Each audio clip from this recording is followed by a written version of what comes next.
Blog Talk Radio. Warning, the following program may include profane language, controversial viewpoints, and perspectives on the true nature of reality so far removed from the status quo, they'll make your head spin like a top. Young children, corporate executives, and religious fundamentalists should turn away now.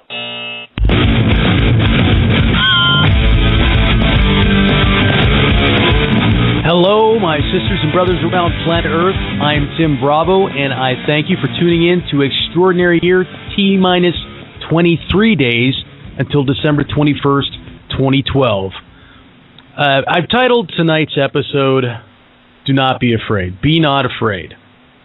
And, you know, we've just come from the Thanksgiving holiday, and here we are, smack dab in the heart of the holiday season, gearing up for Christmas, at least in the Western world. And it just seems to me like there are a lot of people who are spending a lot of time being afraid and falling for the old tricks of, you know, fear of the Illuminati. And so tonight, since it is the Christmas season, I'm going to pull out just one little line of scripture. Remember, every time the angels ever appeared in the Bible, what was the first thing that came out of their mouths? Every time. Do not be afraid. Do not be afraid. I bring you good news of great joy that will be for all the people. So, you know, I've noticed a lot of fearful posts lately. It started with Twitter friends, where I have kind of a solid crew of conspiracy friends who I joust back and forth with on the fear thing. But it just seems to be more than ever lately.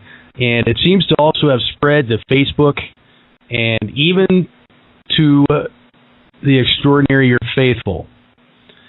And you know, I'm not talking about disappointment in progress of 2012 like we've discussed recently on the show. I'm not talking about disappointment with what we thought would have happened by now and hasn't happened. What I'm talking about is fear of the New World Order taking over and their, you know, their plans for the future and what they have in store for all of us and how they're doing this and they're doing that. And you know, I'm talking about fear of the New World Order, fear of cataclysm, of you know, pole shift, the whole Zeta talk thing. It just seems that people are spending a lot of time and energy focusing on cataclysm or on the Illuminati, the elite, the cabal, the dark ones, and their plans for us all. So tonight, I want to remind you. I want to ask you to remember your power. Remember how powerful a being you are. And then ask yourself, what are you going to do with that power? You got to really believe it. I mean, whether or not you believe it, you're still powerful. So what are you going to do with that power? To what? To whom will you direct that power?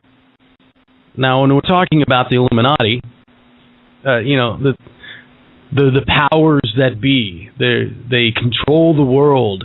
They're too big to fail. Well, no. I'm here to tell you they're not too big to fail. In fact, the way I look at it, there are way too few of them for them to succeed. Just think about the power that you have as an equal human being. You're just one-on-one. Just think of how many billions of us there are. Just think of the tide of awakening. There are too few of them to succeed. And the only way they can achieve their goals is with our permission, with our assistance, with your permission, your assistance. So when you concentrate on this dire future, especially if you're feeling afraid while you're doing it, the more you feel afraid, the more you energize that outcome. Your emotions are powerful. They energize your thoughts. Your thoughts become things. Remember, Casey said, mind is the builder, over and over. Thoughts become things. Mind is the builder. And anyone who has studied manifestation and meditation knows that the stronger a feeling you can put behind a thought, the stronger the power towards manifestation. So are you going to help them manifest what they want for you? Because if you're sitting there in fear of it, that's exactly what you're doing. If you're sitting there thinking about it, that's exactly what you're doing. And you have a responsibility to observe your thoughts. We all have a responsibility to observe our thoughts and to redirect them when necessary. So when you're afraid of their plans, you're giving those plans your implicit permission to go ahead and happen. You aid the Illuminati with your fear. You give them assistance. And that's what all this fear porn that's been surrounding us lately is all about. That's why we're seeing it right now, because they are failing, because they are flailing, because it's all they've got. Please, for the love of all that is holy, don't fall into it. Do not be afraid. Cut the cord, cut the power cord, because they're pulling your power. They are creating this future collectively, using every one of us as a battery, as a source of power to make it happen. So cut the cord. There's a big difference. This is the key point that I want to get across to you guys. There's a big difference between waking up to the reality that the Illuminati exist, the reality they've created, the reality that they want to create. There's a big difference between waking up to that reality and feeding it, to feeding that future that they hope to create. So I'm asking you tonight, once again, turn away, please. You know who they are. You know what they've done. You get it. You know what they would like to do. Let that be the end of it. Redirect. Refocus. Focus instead on what we would like to do. You find yourself thinking about that, you find yourself afraid, refocus. Think about what would we like to create? What do we need to get to where we want to be? These are much more constructive thoughts, and they're powerful thoughts. How do we create the critical mass of awareness that we need to get to where we want to be? Not massive awareness of the Illuminati and their plans. Instead, how do we make people aware of the technology that's been kept from us? How do we make people aware of the abundance that could be so easily? How do we make people aware of the truth that has been kept from us? So these are thoughts that you can think instead, if you need some help in redirection. So let's let that be our focus. Let that occupy our attention. Not these has-been, elitist, parasitical bastards. Not their plans. Not what they want to have happen. Don't go watching stupid-ass movies like Contagion. I like Matt Damon as much as the next guy, but I'm not watching that stupid-ass movie. And I'm certainly not going to sit there and be afraid of some pandemic. Thoughts create things. And that's not the world that I choose. So, I know I'm beating a dead horse here, but if you continue to give them your attention, guys, you're just working for them. And you're working against yourself. You're working against your own future. You're working against the future of your family, your children, the people you love. So, do not be afraid. All is one. Separation is a lie.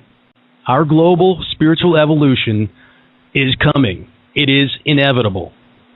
So, if you're out there listening with me right now, I want to ask you, let's do a little exercise together here.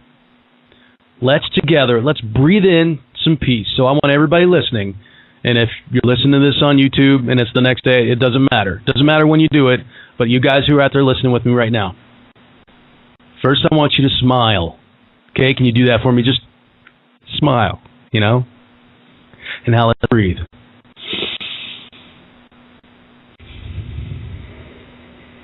Breathe in that peace. Redirect. Okay. Now, to assist us with this redirection, we had a show that went semi-viral not too far back. You guys might remember the show where we interviewed Daryl Anka, the channel for Bashar. Well, that was a very popular episode. People took clips from that on YouTube and put music to it and some video to it, and it just kind of spread around, and I think that's awesome. So what I've done tonight is I've gone and I found the clip, one of the clips that was taken from that interview, and that interview was about how do we beat the elite. And so as a reminder, I'm going to play a clip. This is going to be Daryl Anka telling us what he thinks Bashar would say when asked these questions. So here's a refresher course. Enjoy.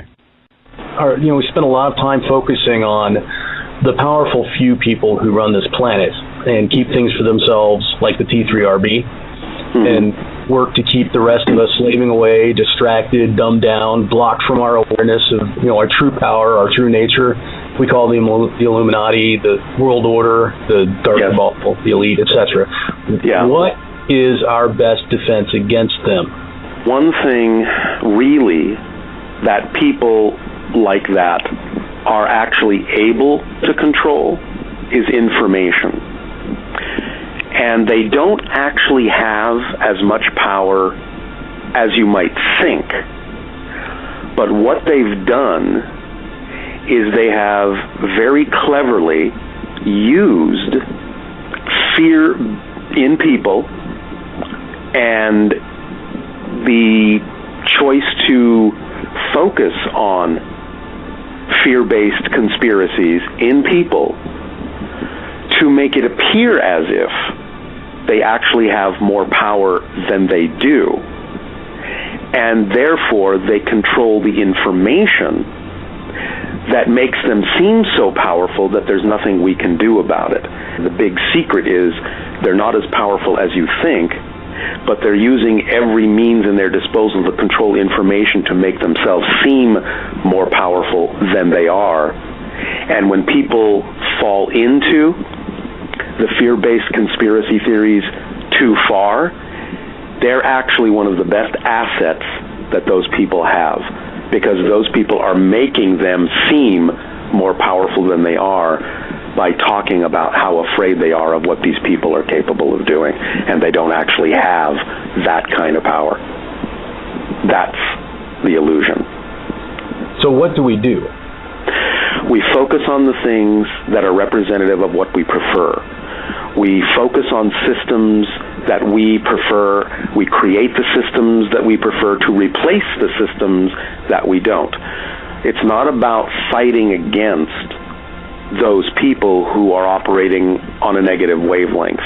It's about understanding that they're operating out of fear, they're operating out of a perspective of lack, that there isn't enough to go around, and we know that's not true. But we have to behave as if we know that's not true. We can't play their game of fear. We can't play their game of there isn't enough. We have to start creating the systems that demonstrate that there is enough. We have to start making the changes politically, socially, economically, whatever area of our lives we want to, that demonstrate what we believe to be true, that there is enough for everyone, that everyone has the ability to be self-empowered, that there will not be anarchy just because people are being allowed to be the individuals they truly are. And we have to start really redefining and reinventing ourselves in a much more positive light. And if we start really taking that to heart and start putting that out there more and more strongly, which is happening slowly, they will simply not be able to survive in that light. Now, eventually, what's also happening is because, again, we're all shifting to different parallel realities billions of times a second. It's not even that we're changing the world when we change, when we think about changing them or changing something in the world. We're not actually changing the world we were in. We're shifting to a new parallel Earth that is simply more representative of the change we've made in ourselves. And eventually, the more we do that, we'll simply occupy parallel versions of Earth that simply don't contain people of an incompatible vibration. And eventually we will no longer experience them. But the longer we choose to succumb to the fear-based ideas that they can control us, the longer we keep shifting into parallel versions of Earth that are simply reflective of the idea that they control everything. So we can shift away from that, but we have to create and generate that state of being for ourselves first, and offer them an opportunity to also understand that they don't have to be fear-based, that there is enough for everyone, and that it's a world that can be created with everyone in it that supports the total whole, and it's not just about the few getting what they need because there's not enough for anyone else. That's simply not a definition of a world that works. So we have to generate and live by the definition of a world that does work, and that will make all the difference. So we want to choose a world where they're no longer in power over us, where people are in power over people, where they no longer mar our skies with chemtrails, they no longer feed us lies through the media, hide truths that belong to all of us. Many of us, we believe that we've been actively choosing that world. Yeah, but the thing of it is most people really don't. The only reason that people like that exist is because we're giving them our power. You are your government, and if you are afraid of taking power yourself, and you're afraid of looking within yourself and facing even some of the things that you've compartmentalized in your own consciousness, then you're going to be giving your power away to someone who says they're going to do it for you. And the more you do that, well, this is what you wind up with. You wind up with people who are more than happy to run your life for you. But when you really truly start taking your power back, it makes all the difference in the world. But, they're going to fight against that because we've put them in the position of telling them that we believe we need them to take care of us. But once we start really understanding what it means to be self-responsible, and once we explain and start acting like and giving examples of the reality that there is enough for everyone, and start creating systems that reflect that, then they will see that they have no place in that world, and they will either have to choose to change or they will simply have to choose to go away. So it's really up to us, again, to direct whatever our experience of that is. Because if we really truly understand that each of us is our own reality, then there is no one who can do anything to us. We're doing it to ourselves by simply agreeing with what it is they're offering us. So we have to take responsibility back for experiencing whatever it is we're experiencing, because the only way we can experience it is to create it in our own reality. I walk out the house in the morning, and I look in the sky, and I see a plane laying down a fresh chemtrail across the sky that I didn't want to see. Yes. And I want to see it stop. In that moment. Okay, but let me stop you there. Let me stop you there. Why do you need to see it stop? Oh, well, I guess I would say that I need to see it stop because it's, dumping toxins on my planet that that is killing plants and trees and affecting me. Okay, and that's not a reality that you prefer, correct? Oh, definitely correct. Okay, but it's not about judging that reality as being less than the reality you prefer. Otherwise, that's what anchors you to that reality. Because when consciousness expands, the expansion of consciousness is not about excluding things, it's about including things. So you can come from a neutral position of saying, that is something I do not prefer. At the same time, that doesn't mean that we have to devalue it and dismiss it and negatively judge it, because if we negatively judge it as being less valuable than what it is we prefer, we're actually staying in that negative energy. So it's all about looking at that and going, okay, I can objectively see that there are people that are in this reality that are choosing those things. I prefer not to.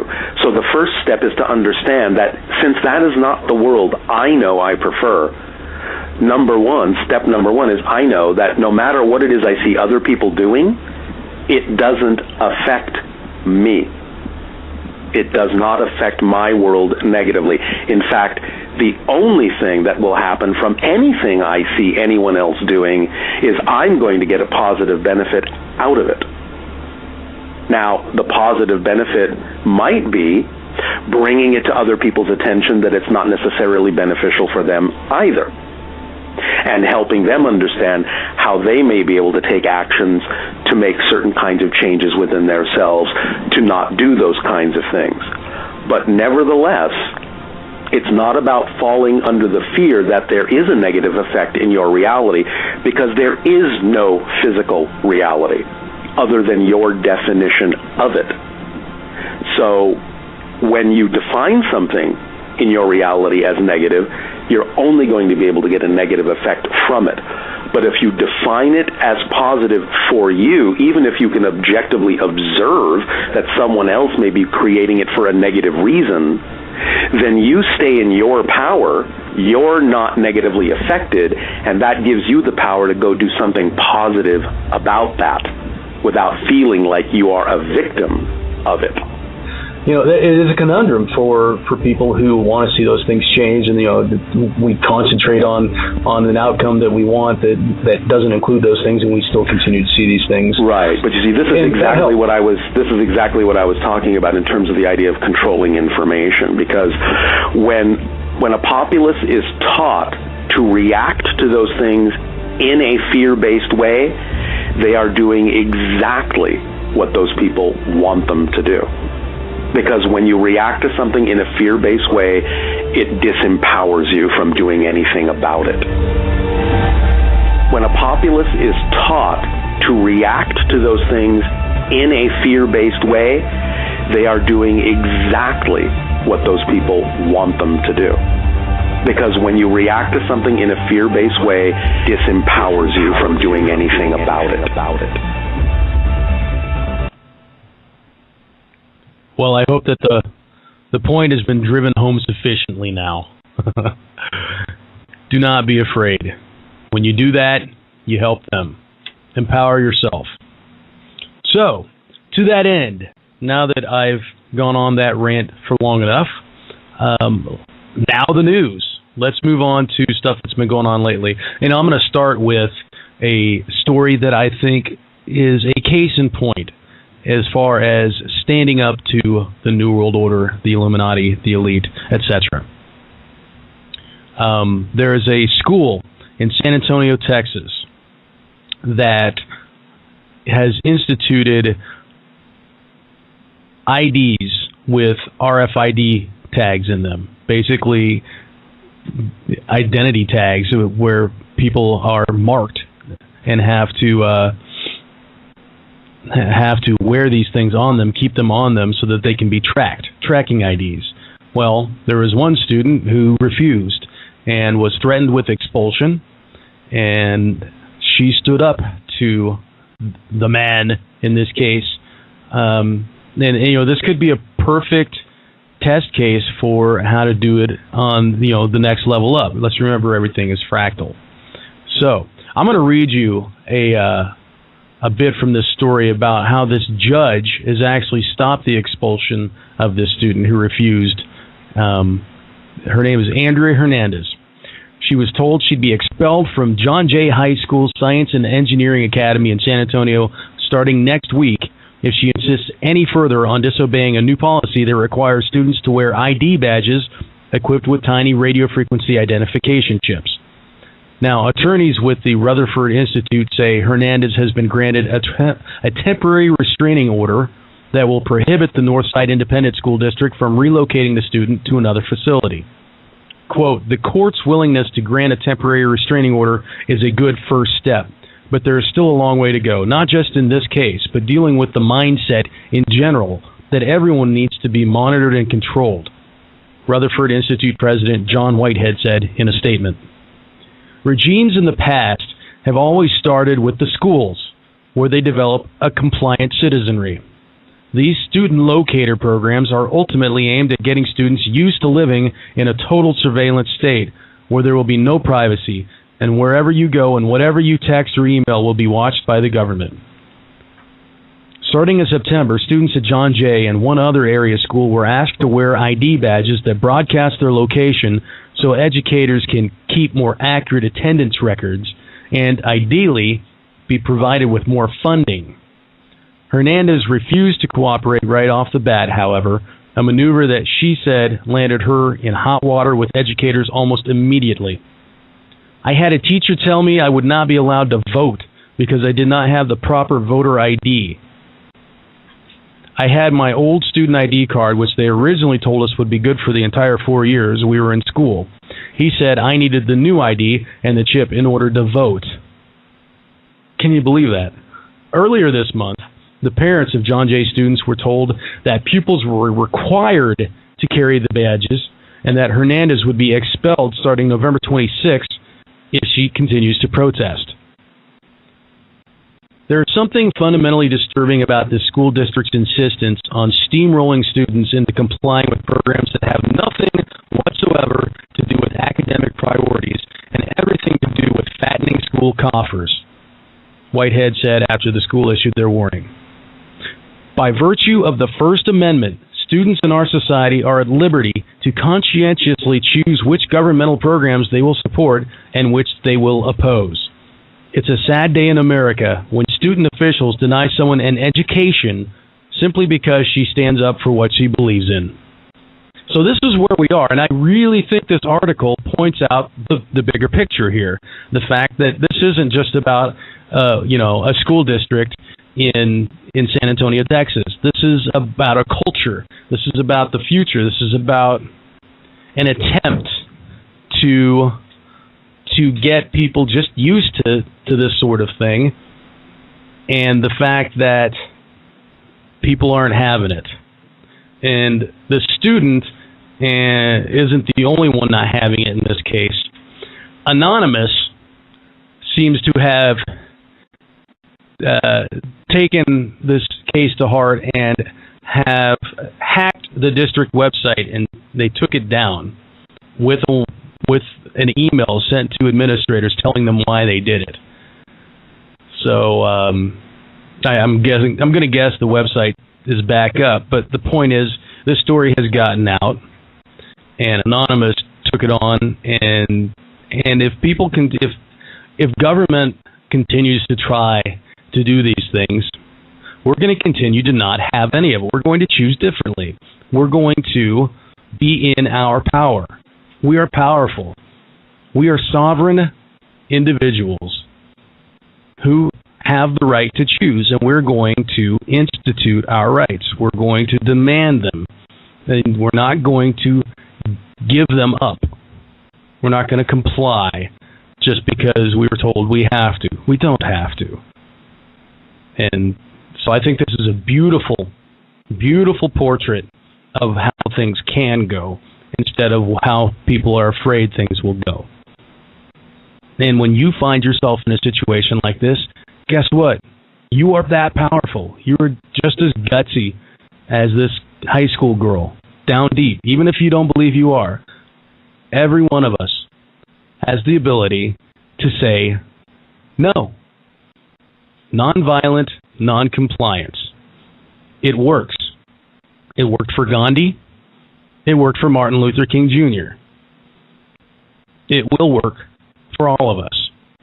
And we need to be peaceful, and we need to just say no. Stand strong, guys, and people will come to your aid. Okay, also, another story. We know how Prop 37 did not pass in California last week, or last month, rather. Oh, I guess it was this month. Back on Election Day. Prop 37 was to require all genetically modified food to be labeled as such in California. It did not pass. Now, why it did not pass is up for debate. There's, of course, the conspiracy theories that it was a rigged election, and maybe it was, maybe it wasn't. I don't know that that's something that we can know.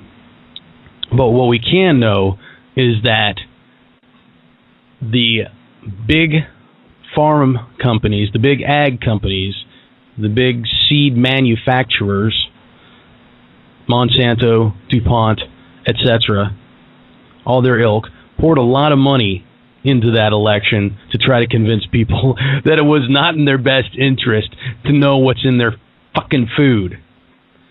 Now, whether or not the people voted against their interest, I don't know. But the point is, it didn't pass at the state level. So now, the White House has their nice little petition site where you can start a petition. If you get the necessary number of signatures to a petition within the necessary amount of time, then the White House is required, I guess they have basically promised to acknowledge anything that reaches a threshold within a certain amount of time. Well, there's a petition there to require the FDA to label GMOs across the country. So we didn't get it at the state level, and they say, as California goes, so goes the nation. Well, they didn't get it done in California, so people are thinking outside the box. People are going around the boundaries, finding other ways. And another way we can do this is to force, and this petition has gathered a lot of signatures, and it's like a minuscule amount, like 25,000 petitioners is all it takes for the White House to acknowledge it. And the first time I'd heard about it, it was up to 16,000, and I don't think it had been on there very long. And it had plenty of time to go, like days to go.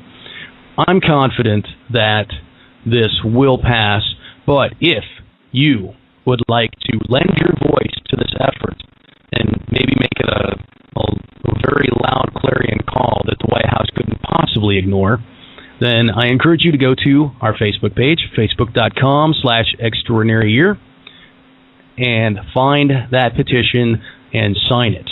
In fact, if you haven't already signed a White House petition, you should probably just go ahead and go through the process of getting a login there, because you will have to create a login. They have to have your information. But once you've done it, they make it pretty easy to sign in and sign on to one petition or another. And then you can search for pet issues or whatever and sign other petitions.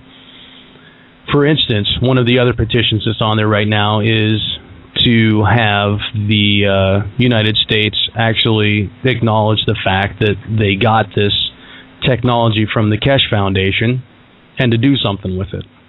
And those of us who are all about free energy technology, new energy technology, we would love to see something actually done, because that's the one thing that could really, really change life for the better for so many people. And when you lift up one person, you lift us all. So there are some cases in point of standing up to the Illuminati, to the New World Order, ways that it can be done, aside from just not being afraid. Also in the news, let's keep our eyes open to the global finance picture. Not sure what's going on with Greece, with Spain, with the euro in general. Things are kind of weird. But here in the U.S., we have the resignation announced of the SEC chairman. Now, this is kind of a misnomer because the chairman is a woman, but they still call Mary Shapiro the Securities Exchange Commission chairman. And this is the body that is supposed to regulate Wall Street. So now the chairman of the body that regulates Wall Street is resigning. Who replaces this person is the first question I have to ask. Okay, somebody's going out. Here's an opportunity for something good to happen, for some real change. Let's do something different. Let's look at the current situation.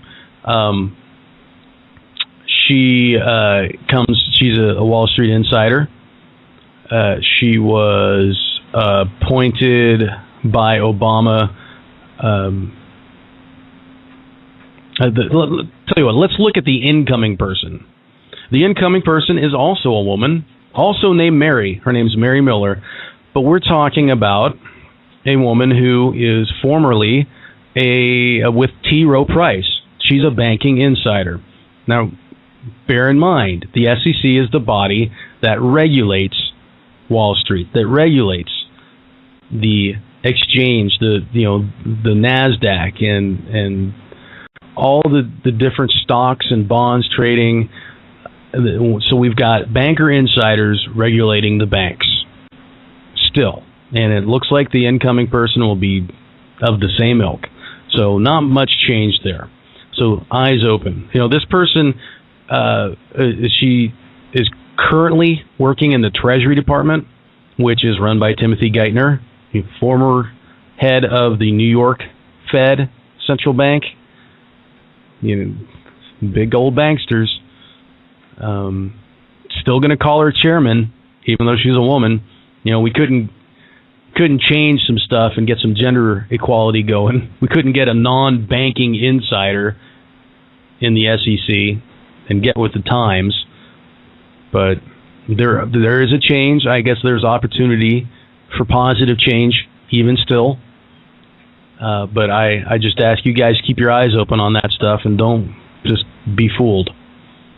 Okay, so what's up with Israel now that they've decided to stop killing people indiscriminately? Well, we've got somebody else leaving here. Their defense minister. This whole operation, Pillar of Cloud, whatever it was that they perpetrated on Gaza in recent weeks. It was a defense, quote-unquote, defense operation. Well, their defense minister is a guy by the name of Ehud Barak. He has announced that he's going to be leaving politics. This may actually not be a really good thing, because it really looks like Benjamin Netanyahu, who is the top bastard of them all, he's a killer, guys. He's not a nice guy. He looks like, he's used this to get, the conservative hardliners in in Israel to re-elect him yet again. It's not the first time he's used an operation against Palestinians to win an election. Those people died so that he could win his office again, basically, is what's happened.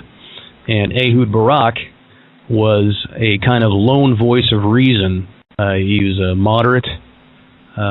He even suggested having Israel leave the West Bank, which, the conservatives, the Netanyahu bunch, are not going to have that. So who's going to replace him as defense minister? That's something we need to keep an eye on, to keep tabs on what's going on with the whole Israel-Palestinian situation. And let's be honest with ourselves. There's never going to be a one-state solution. We have to have a two-state solution, and Israel just needs to cough up the land if they want to have peace. But they don't want to have peace. They want it all. They want all the land, and they want to go in and mow the grass and eliminate the Palestinians. Like the Israelis are the new Germans and the Palestinians are the new Jews. That's what they're doing. I mean, I'm calling it like I see it. Tell me you can't look at that situation and say the same thing. All right. Disclosure news. Big D disclosure news. Also a governmental change. Japan has a new prime minister who's incoming, and it looks like his first lady took a ride to Venus, or so she says. Publicly, she's willing to say that, and apparently this is in a book that she wrote years ago, but she holds to her story, that while she was asleep, and those who listen to the show regularly know that we believe that our spirit does things when we're asleep that are real, in dimensions that are real, and the things that happen to us are just as real, or maybe more real, than the illusion that we live in during our waking lives. So during her sleep, she believes she rode in a triangular UFO to Venus. and she says that it was very beautiful and it was really green. Well, we know that Venus isn't green. Not in the third dimension. We know it's hot and barren, and as far as we think of life, it would be impossible for anything to live there. Well, those of us who follow Edgar Cayce or the law of one material know that Ra is a social memory complex that spent its third density, like we are currently in our third density, spent that on Venus, and they are from Venus. Well, we also know that in other densities, in other dimensions, things are not as they appear to be here. So, the fifth dimensional Earth, which is in probability at this point, does not look the same as the Earth that we inhabit right now. And so, if you are asleep, you're at least in the fourth dimension, and if you're, with extraterrestrial advanced civilization beings, chances are that they're taking you beyond. And so we're talking about a trip in an interdimensional trip to a different dimension of Venus that apparently is nice, and she is publicly saying this. She will cop to it publicly, and her husband still gets to be Prime Minister of Japan. This is real. So I take a lot of encouragement from this. Here we are, December 2012, and I'm going to take everything I can get, and I'm going to give it to you guys too. So take this story, take it to heart, and really think about the implications that the wife of a head of state in a political democracy is getting away with saying that she took a trip to Venus in a UFO. This is real. What about chemtrails? There was a conference recently that's called the Consciousness Beyond Contrails Conference, and I know that our friend Laura Eisenhower was there, but I also know that meteorologist Scott Stevens, who is the sole meteorologist, TV weather person, who's had the balls to admit that chemtrails are real. Well, he gave a very, very good presentation. I've known about him through the work of Michael J. Murphy and his films, What in the World Are They Spraying and Why in the World Are They Spraying? And, we are very thankful for Michael Murphy and his film work, but we are also very thankful for meteorologist Scott Stevens for having the balls to basically give up his weather guy gig and stand up to say, hey, this is going on. You guys might want to pay attention to it. So, December 4th, that week, and I believe that's next week's show, Scott Stevens is going to be on, and we're going to talk to him about his trip into the craziness that is chemtrails. He's going to talk about how he, figured out what was going on and how he still observes them to figure out what it is they're doing, why they're doing it, and what the chemtrails are accomplishing. And it's not all a one-sided thing. There are multiple purposes that he's been able to determine. And we're talking about somebody who has a meteorological degree. We're talking about somebody who's steeped in the science of the way that liquids work, and the way that air works, and the way the atmosphere works, and how clouds should behave in certain situations, and how they misbehave in connection with chemtrails. So we are going to have a very enlightening, educational, and uplifting week next week, and I hope that you guys will listen in to that. What else do we have in the news? We have a crop circle. Oh, check it out. This wouldn't be Scott Stevens, would it? Hello, 719? Who do I have? Oh, you have me, Tim. It's Patrick. Patrick, what's up, buddy? Just listening. What's going on, man? Nothing much. Did you have a comment? Did you have a question? Bring it, bro. They're still hitting California with chemtrails. Oh, I believe that. Well, yeah. It's all over, and that's one of the things. Watching this conference that he put on, I believe it was within the past few days. He was showing video from just recent days, from just the last month even. And so, yeah, we've all seen them. We still see that they're going on.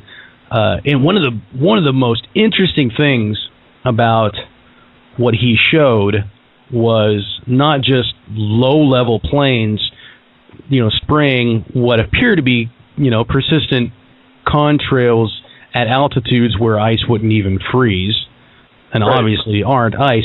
But it was a surprise to him, and a bigger surprise to me, in that the first plane that he showed was a prop plane. Now, you tell me how a prop plane is supposed to leave a contrail. And this is a new thing they're doing, because maybe they run out of cash, or maybe they need to expand a certain way. You can ask yourself questions about why, and I intend to ask Scott why he thinks they're moving to using this sort of craft in addition to who knows, the upper level atmosphere craft.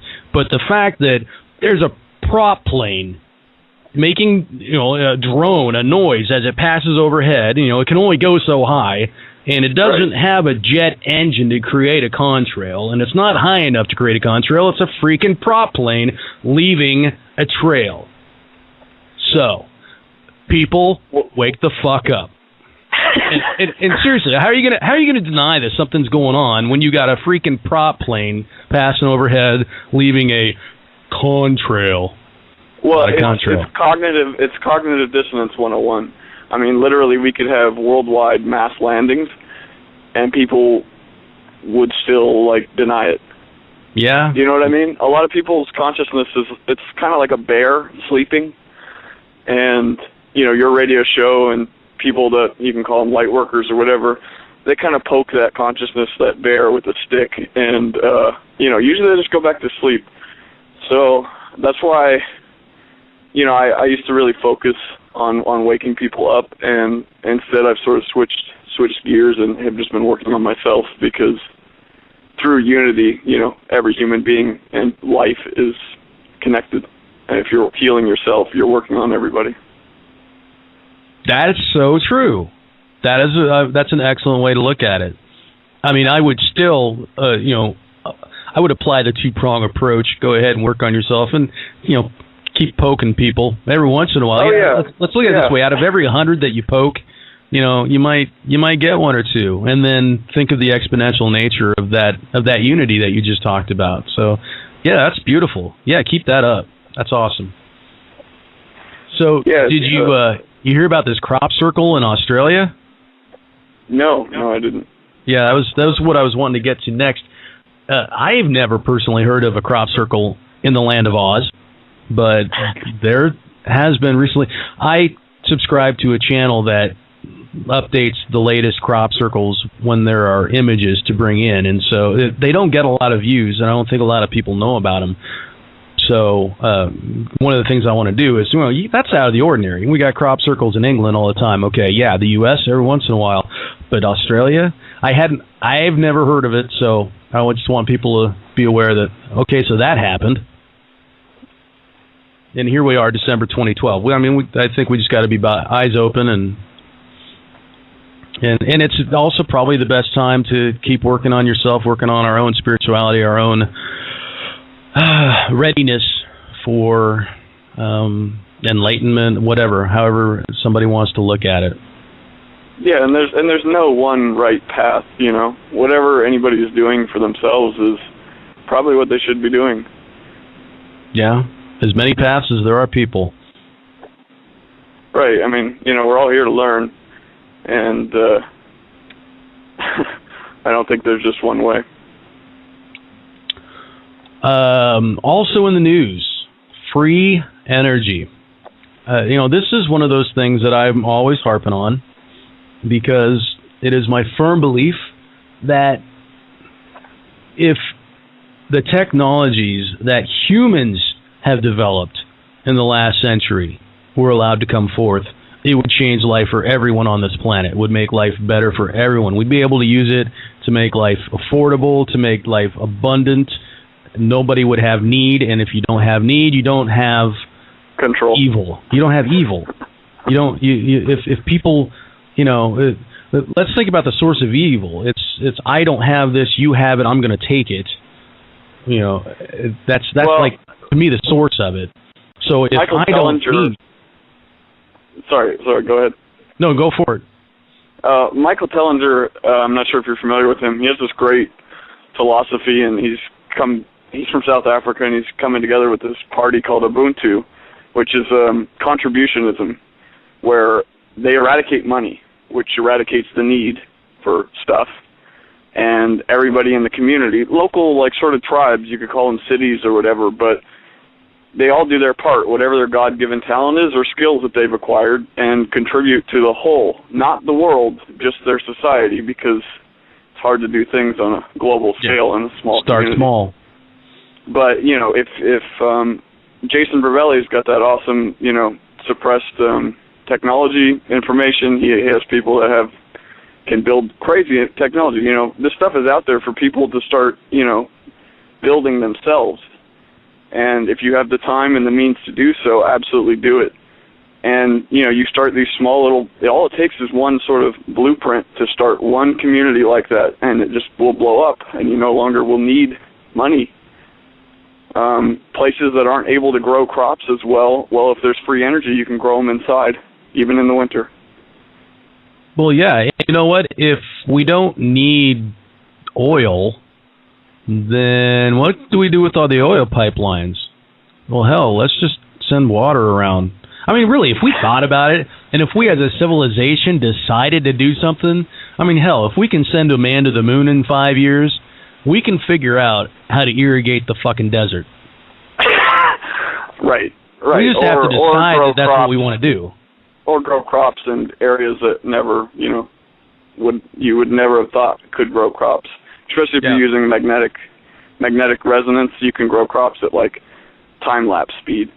Oh yeah, if we used the information that is being suppressed about pyramid technology, putting if you read David Wilcock's The Source Field, you learn about I've got it. These Russian. Have you got it? Have you read the bit about the pyramids and the Russian scientists and their experiments with seeds and with prisoners and just about anything you put inside, it just gets better.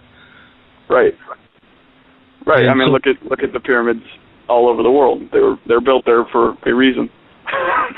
They were definitely put there for reasons, and they being plural and all over the place. Right. So if we would just acknowledge that there's something real to it and find out how to use it for the betterment of all mankind, well, guess what? Mankind would be better. But, how can somebody make a buck off it and then keep everybody else from doing it? How can I copyright it? Yeah, that all comes with the whole capitalism and the society we live in right now, But, I mean, you have listeners that are aware. You're aware of this. I don't think it needs to be a global thing right away. I think just enough people have to be fed up with the system, and we're getting to it. You're right. You're right. If we can have communities, even one that stands as a case in point, that stands as an example that can be shown, and maybe you make a documentary. Look what these people did, and it just encourages others, and then it pops up like wildfire and can't be stopped. I think you're right. I mean, look at the Thrive movement, and one of those groups, if they really had the resources and could do it, then that's a social network bomb. It's the blueprint for everything you need to create a system outside of, because don't play their game. Like the whole thing with protesting, rioting, even petitions. It's kind of playing their game, and I think it's okay to spread awareness, but what we're talking about doesn't involve that line of thinking and that sort of system. It sounds to me like what you're talking about is just getting together and doing it for ourselves. You know, we don't need them. All we need is each other. Right. And if we have each other, then what do we need them for? I mean, because, you know, you have listeners from all over different walks of life. You know, and combine other radio show hosts or other, you know, we have people that are like, have engineering backgrounds, have biology backgrounds, you know, you name it. We have people that have the skills, that have the know-how, we aren't connected. And so it makes us feel isolated and alone. You know, it's funny, I will sometimes watch the Bill Maher show. I used to be a really big fan, not as much these days because it's just so bullshit two-party political. You know, it's all the facade, it's all the illusion. And a lot of the beliefs, the strongly held beliefs on, you know, no matter who's on the show, Bill himself included, you know, they're all based in fallacies and lies. But one of the things that was said this last week, he had Republican David Frum on, and they were talking about the Tea Party. Well, they said, you know, historically, America's always had its crackpots. Every community's had its crackpots. The thing is, with the internet, now they find each other, and so now we have the Tea Party, which is a funny joke, and it is at the same time true. Now, I would ask you to take out the word crackpot and institute the word, you know, light worker or whatever, you know, one of us. Or genius, you know, people that, like, think outside the box. Yeah, and now, with the internet, you know, these people may have existed with their tiny little light, you know, locked in a house in some, you know, far-flung place, but now they can find each other through the internet, and now, you know, things are really starting to pop. So, yeah, man, I like talking to you because you really you've got that hope, and I love it. We need more of that. It's just a firm feeling, you know. I'm actually not that optimistic about life in general, but but I do believe in people, and you know, what's perpetuated is usually just shit. What's perpetuated is just dark ecstasy, dark stuff. But really, you know, most people you meet, they're at varying degrees of consciousness, but you know, they're not usually mean, and if they are, they've been wounded or hurt. Yeah, it's a survival thing. So people are okay. We're an okay breed, you know. We've just got some work to do. And imagine what we could be without need. Right. And to that end, Sterling Allen is a guy who is kind of a free energy pioneer. He runs the PES. He's part of the New Energy Movement, part of the New Energy Congress with Joel Garbin, one of the founders and one of the people who's been willing to stick his head up and talk about these things all these years. And he's still putting out information and running around the world and checking out new technologies and reporting on them. And one of the technologies is from a company called Stern, S-T-O-E-R-N, and he just released an article in the last couple of days about how, you know, they've done a couple of they'll show off their work, and it just won't go off right, and then people laugh at them, and so basically they've been kind of a laughingstock, and people stop paying attention to them. But his big deal now is that Stern is not dead. In fact, though they've kind of gone quiet, they've got exclusive contracts with the two largest electric hot water heater companies in the world. This is real. He's been able to see the contracts, though he won't release the names of the companies. One's an American company that every American would recognize, he says. So I'm guessing we're talking Maytag, Whirlpool, GE, something like that. And then some European company as well. These two contracts each provide 25 million euro a year to Stern, and that is prior to the royalties that come out of sales, and the sales are coming. They are going to release a hot water heater that will cost about the same as the heater it replaces, but will be about a third of the size and consume only a fifth of the electricity. And that's just for starters. As good as this news is about Stern, and I'm going to quote this from Sterling Allen. As good as this news is about Stern, it has one huge downside. The technology won't be arriving in the marketplace for 18 to 36 months. We need this stuff now. We need the productive capacity that this can provide in new jobs, lower energy bills, distributed energy, independence from the grid. We need to stick it to the man, assert our independence, and say no to the New World Order that is intentionally crashing the economies of the world to turn us all into slaves to a centralized system. What we need is an open source technology that is easy enough, cheap enough, and has enough practical power output to spread around the world in a short period of time. We also need a spiritual awakening to accompany the emergence of such a technology. I believe I've found such a technology, and it will not only arrive much sooner than 18 months, but it may just render some of what Stern is doing a little obsolete. But it's hard to surpass going straight to the big-time players. So, according to Sterling Allen, he's on the tip of some other technology that's going to be coming sooner than 18 months. So we're talking a year and a half from now, at the latest. So over the next year, I'm going to guess some technology that will be open source, easy and cheap to replicate and spread around the world and get people off the grid, tell the New World Order to shove it up their ass, stick it to the man, assert our independence. The same thing we've been talking about all night. So right. Yeah, that'd there's be great. some hope for you. That'd be great. Instead of having these like hybrid devices like hybrid cars, which don't do anything. Yeah. and or the answer, the next generation, hydrogen, electric. No, that's not when we know that we could have anti-gravity. I mean, seriously, right. Come on. Right, or at least, do what Nikola Tesla did and convert the car to not run on oil or gas, right. And just drive around with these little antennas that are picking up the Earth's, sound frequency. Yeah, the ambient energy. I mean, right. the technologies are there, and the Black Ops community has had it, has withheld it. I mean, if we use it. Yeah, they use it. Yeah, of course they use it.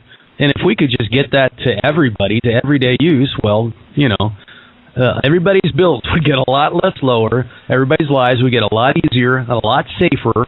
And, the oil companies wouldn't be able to, and the banks wouldn't be able to tell us what to do and how the world is going to go. So, I mean, it's the tipping point. That is the tipping point. That's what we need. If we could just have that, then it's all said and done. It's basically, it's just the ride at that point, and all we have to do is strap in and enjoy it.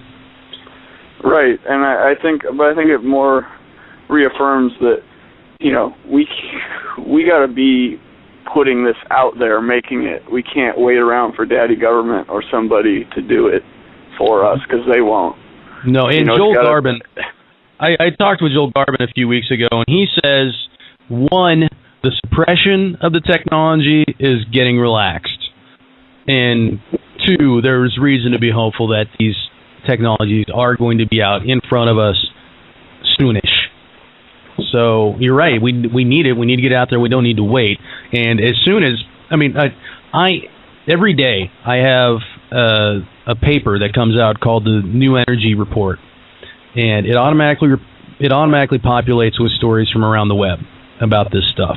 So I can keep, between that and Sterling Allen's Free Energy newsletter, I can keep pretty good tabs on what is happening, and I'm here to tell you that there are people who are hungry and who are constantly dicking with magnets and all sorts of things to try to replicate these technologies and spread them around, how to make it yourself through YouTube. And right. So what you're talking about, people taking it into their own hands, it's happening. People are trying. It's happening. I know it is. And once it really catches on, look out. Look out, power companies. I feel bad for I drive by, who was it? Was it Johnny Cash or Glenn Campbell? Who had it? Somebody had a song called Wichita Lineman. And, living in Wichita, I'll drive down the street and see the electric linemen, the guys up, with Westar, the local energy company, climbing up, fixing power lines and stuff, thinking, I feel bad for those guys because they're going to be out of work. I hope they can find something good to do with their lives. Don't feel bad for them. Don't feel bad for anybody, because if you're taking that perspective, this is just a small, 20 to 80, 100-year experience. And it would be sad if that's all it was. You know what I mean? Yeah. There's going to be plenty of new stuff for people to occupy their time with. And I'll reiterate that if we have a lot less need for money anyway, then we have a lot less need for jobs. And people who don't have jobs, you know what? They just might be all right. In fact, they might be the best off. I mean, do you think those guys that work for that company though they really care about that? Maybe a few, but I'm sure a lot of other people are just doing it to put food on their table or have a roof over their head. But by the time they're journeymen, they're just looking at the retirement date. But this energy technology is coming. It's real. It's coming. The low energy nuclear reactions, the Leonard technology, basically cold fusion. That's coming. Right. It's constantly getting improved. What happens when we actually put science to it?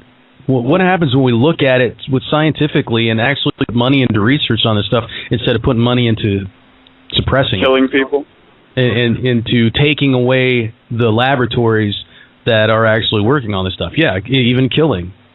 What happens when we reverse our priorities on that? How fast will we find the next big thing? Big stuff, good stuff's coming. This is also huge. Bigfoot, DNA sequenced. A team of scientists can verify that their 5-year-long DNA study, currently under peer review, confirms the existence of a novel hominin hybrid species commonly called Bigfoot or Sasquatch living in North America. Researchers' extensive DNA sequencing suggests that the legendary Sasquatch is real, is a human relative, arose approximately 15,000 years ago as a hybrid cross of modern Homo sapiens with an unknown primate species, based on the DNA. The study was conducted by a team... Sorry? Lloyd Pye has a really interesting theory on that species. Well, I would also say that... Raw, if you read the Law of One stories, and I'm not sure if Casey talked about it all or not, but Raw talks about, and I believe Seth also talks about the Bigfoot being second density entities like our animals that are, a lot of them are folks from Maldek, the planet that used to be in our solar system, that's now the asteroid belt. They blew themselves up, and so they incarnated here and are on an evolutionary trajectory to be like us. And so, do they exist? Yeah. They apparently have a lot of times they live underground, not just in the woods, and have the ability to materialize or not materialize. I'm not sure. What does Lloyd Pye say? Oh, that they that was kind of a species that the Anunnaki used to make us, along with mixing their DNA. Oh. And that basically, if humans were if we were to have evolved naturally, we wouldn't have stuff like disease and stuff because that gets weaned out through that long, rigorous process. And our DNA is just so totally fucked up and riddled with disease and issues. And that the hominoids are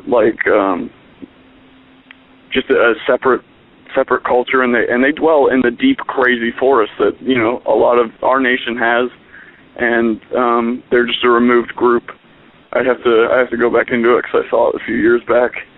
But I didn't realize that Lloyd Pye did anything other than the Star Child skull. No. No, that's cool. He recently, found out that that's not only is it not a child, it's not human. Based on DNA evidence.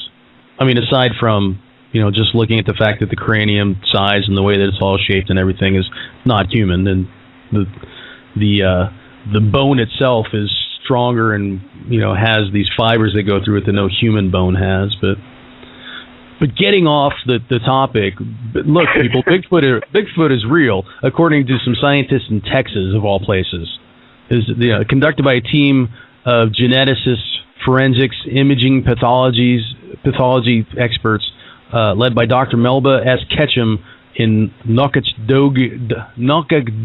I can never say the name of that place in Texas. And they've apparently sequenced 3 complete Sasquatch nuclear genomes and determined that the species is a human hybrid, according to the genetics. And I would just like to say that anybody who's listening to this in Wichita, if you happen to watch the news last night, you may have seen this story on the 10 o'clock.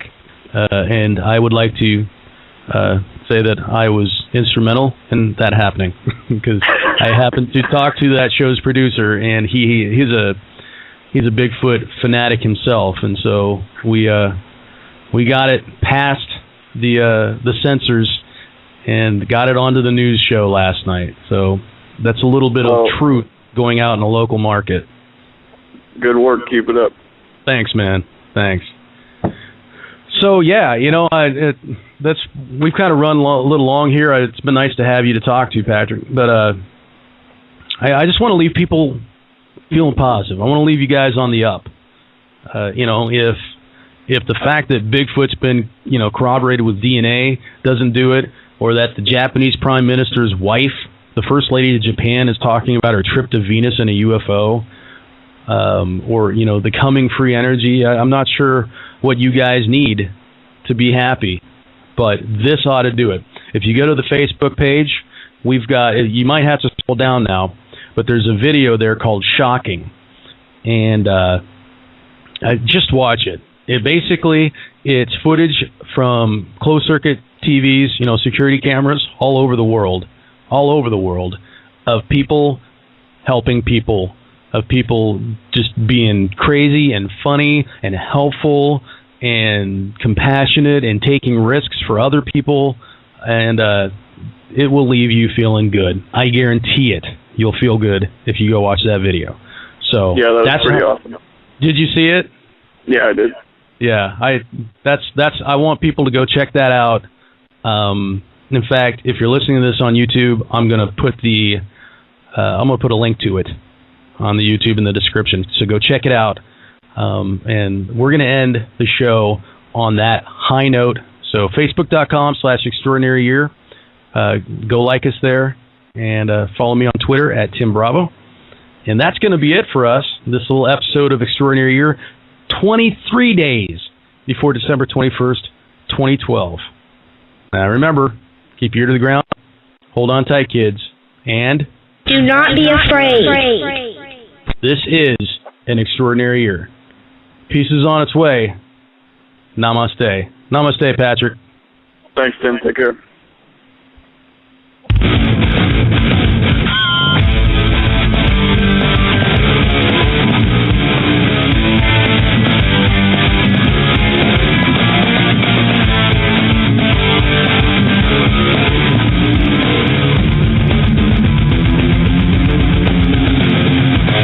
Allow me to introduce myself.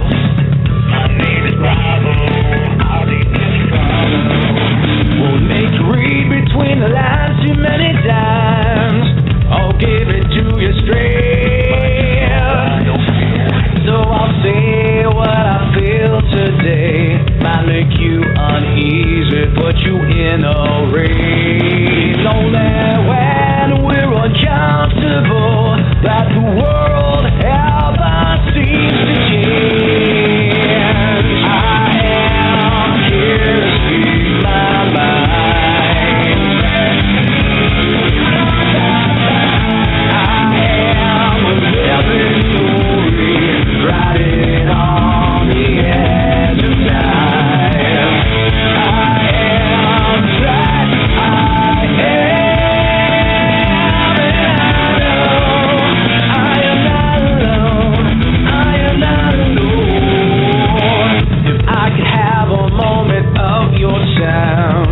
Y'all came out of BS and put the lie away. I'm here to speak my mind. I am the tip of the iceberg, pushing through the other side. I am that I am.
Let's do a little exercise together here.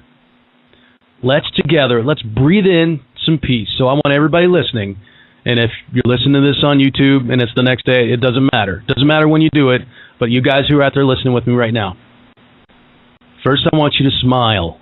Okay, can you do that for me? Just smile, you know? And now let's breathe.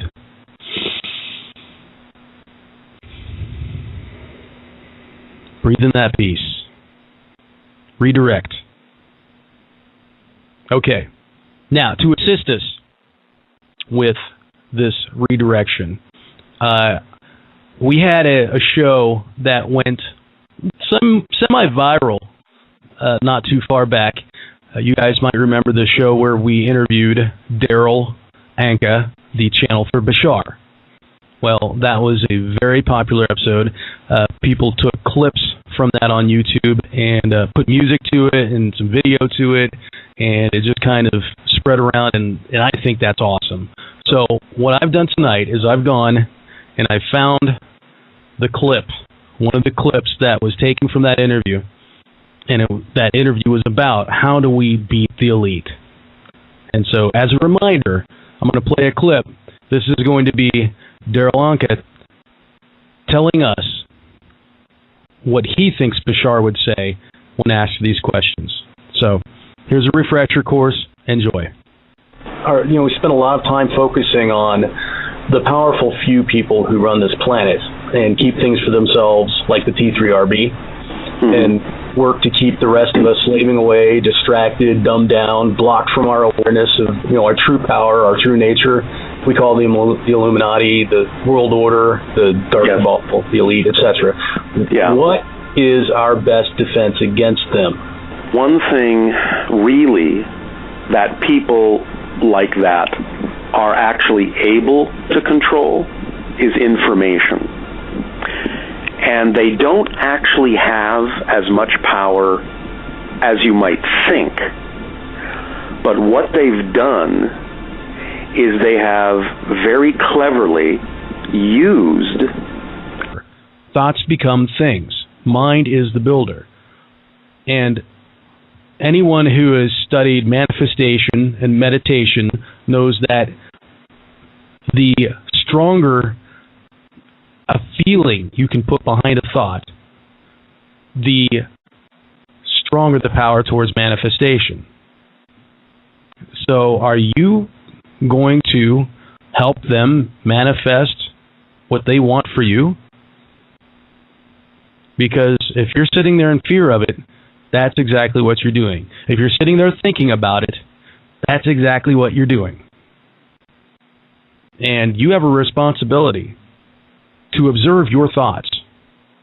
We all have a responsibility to observe our thoughts and to redirect them when necessary. So when you're afraid of their plans, you're giving those plans your implicit permission to go ahead and happen. You aid the Illuminati with your fear. You give them assistance. And that's what all this fear porn that's been surrounding us lately is all about. That's why we're seeing it right now, because they are failing, because they are flailing, because it's all they've got. Please, for the love of all that is holy, don't fall into it. Do not be afraid.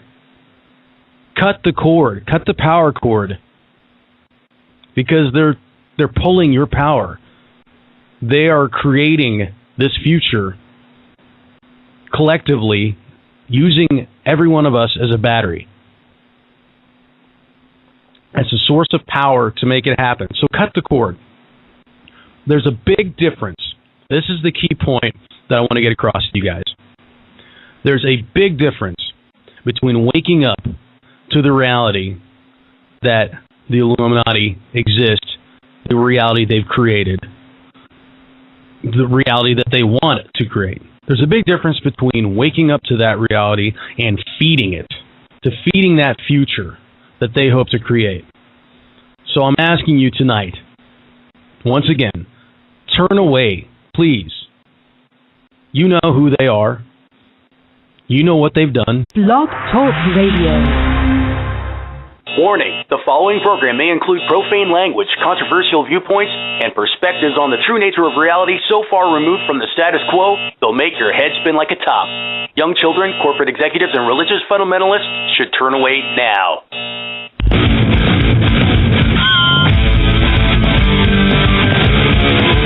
Hello, my sisters and brothers around planet Earth. I'm Tim Bravo, and I thank you for tuning in to Extraordinary Year T-minus 23 days until December 21st, 2012. I've titled tonight's episode, Do Not Be Afraid. Be Not Afraid. And, you know, we've just come from the Thanksgiving holiday, and here we are, smack dab in the heart of the holiday season, gearing up for Christmas, at least in the Western world. And it just seems to me like there are a lot of people who are spending a lot of time being afraid and falling for the old tricks of, you know, fear of the Illuminati. And so tonight, since it is the Christmas season, I'm going to pull out just one little line of scripture. Remember, every time the angels ever appeared in the Bible, what was the first thing that came out of their mouths? Every time. Do not be afraid. Do not be afraid. I bring you good news of great joy that will be for all the people. So, you know, I've noticed a lot of fearful posts lately. It started with Twitter friends, where I have kind of a solid crew of conspiracy friends who I joust back and forth with on the fear thing. But it just seems to be more than ever lately. And it seems to also have spread to Facebook and even to the Extraordinary Or Faithful. And you know, I'm not talking about disappointment in progress of 2012 like we've discussed recently on the show. I'm not talking about disappointment with what we thought would have happened by now and hasn't happened. What I'm talking about is, you get it, you know what they would like to do. Let that be the end of it. Redirect. Refocus. Focus instead on what we would like to do. You find yourself thinking about that, you find yourself afraid, refocus. Think about, what would we like to create? What do we need to get to where we want to be? These are much more constructive thoughts, and they're powerful thoughts. How do we create the critical mass of awareness that we need to get to where we want to be? Not massive awareness of the Illuminati and their plans, Instead, how do we make people aware of the technology that's been kept from us? How do we make people aware of the abundance that could be so easily? How do we make people aware of the truth that has been kept from us? So these are thoughts that you can think instead, if you need some help in redirection. So let's let that be our focus. Let's let that occupy our attention. Not these has-been, elitist, parasitical bastards. Not their plans. Not what they want to have happen. Don't go watching stupid-ass movies like Contagion. I like Matt Damon as much as the next guy, but I'm not watching that stupid-ass movie. And I'm certainly not going to sit there and be afraid of some pandemic. Thoughts create things. And that's not the world that I choose. So, I know I'm beating a dead horse here, but if you continue to give them your attention, guys, you're just working for them, and you're working against yourself. You're working against your own future. You're working against the future of your family, your children, the people you love. So, do not be afraid. All is one. Separation is a lie. Our global spiritual evolution is coming. It is inevitable. So, if you're out there listening with me right now, I want to ask you, fear of the New World Order taking over and their plans for the future and what they have in store for all of us and how they're doing this and they're doing that. And I'm talking about fear of the New World Order, fear of cataclysm, of pole shift, the whole Zeta talk thing. It just seems that people are spending a lot of time and energy focusing on cataclysm or on the Illuminati, the elite, the cabal, the dark ones, and their plans for us all. So tonight, I want to remind you, I want to ask you to remember your power. Remember how powerful a being you are. And then ask yourself, what are you going to do with that power? You got to really believe it. I mean, whether or not you believe it, you're still powerful. So what are you going to do with that power? To what? To whom will you direct that power? Now, when we're talking about the Illuminati, the powers that be, they control the world. They're too big to fail. Well, no. I'm here to tell you they're not too big to fail. In fact, the way I look at it, there are way too few of them for them to succeed. Just think about the power that you have as an equal human being. You're just one-on-one. Just think of how many billions of us there are. Just think of the tide of awakening. There are too few of them to succeed. And the only way they can achieve their goals is with our permission, with our assistance, with your permission, your assistance. So when you concentrate on this dire future, especially if you're feeling afraid while you're doing it, the more you feel afraid, the more you energize that outcome. Your emotions are powerful. They energize your thoughts. Your thoughts become things. Remember, Casey said, mind is the builder, over and over.